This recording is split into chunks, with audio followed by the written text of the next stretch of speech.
The high flood waters on the Ohio River caused quite a scare last night for patrons on board at Jeff Ruby's Waterfront restaurant. The restaurant broke free from its dock, leaving those patrons and employees stuck inside the restaurant under the Clay Wade Bailey Bridge for hours. 9 News reporter Annette Pagler is live in Covington with reaction from those people who were on board and from Jeff Ruby himself. Good morning, Annette. Well, good morning, Janelle and Adam. This restaurant, as you can see behind me, was packed last night with more than 100 people stuck on the restaurant waiting to be rescued. Let's go ahead and take a live look at the restaurant right now. It is still exactly located up under the Clay Wade Bailey Bridge, and we've seen people come in and out of this parking lot today just to take pictures to see this restaurant located exactly under the bridge. The restaurant was the only one open on the river despite the high recent waters. Employees, patrons, and Jeff Ruby say they're thankful no one was injured and that everyone remained safe.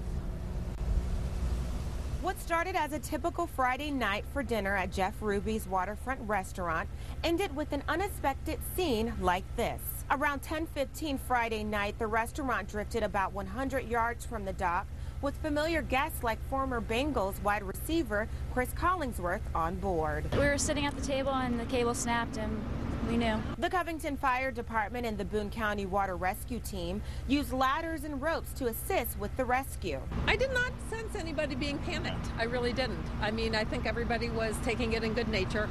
We all would like to have had the evacuation go a little bit quicker than it did. The incident comes just a day after the Waterfront's general manager, Charlie Bledsoe, told 9 News that the restaurant will stay open for business despite flooding on the Ohio River. Bledsoe says the restaurant recently purchased extension ramps that will allow customers to go from the upper level parking lot to the front doors during a flooding situation. And the water comes up every year, and they've got a set of ramps that they put up, and they've stayed open year after year after year.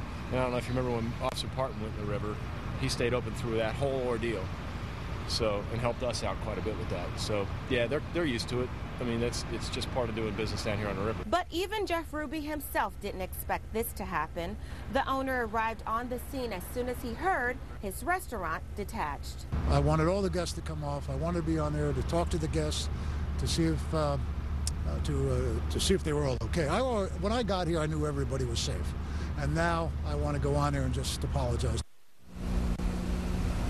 Now, there's no word yet when the waterfront will open back up for business, but here's a live look. This restaurant is being held under the Clay Wade Bailey Bridge by tugboats. It's going to remain there until engineers come out this morning. We spoke with Jeff Ruby last night, and he told 9 News crews that engineers are going to come out this morning and inspect the restaurant so that he can determine when it's going to be safe for him to open back up for business. Janelle and Adam.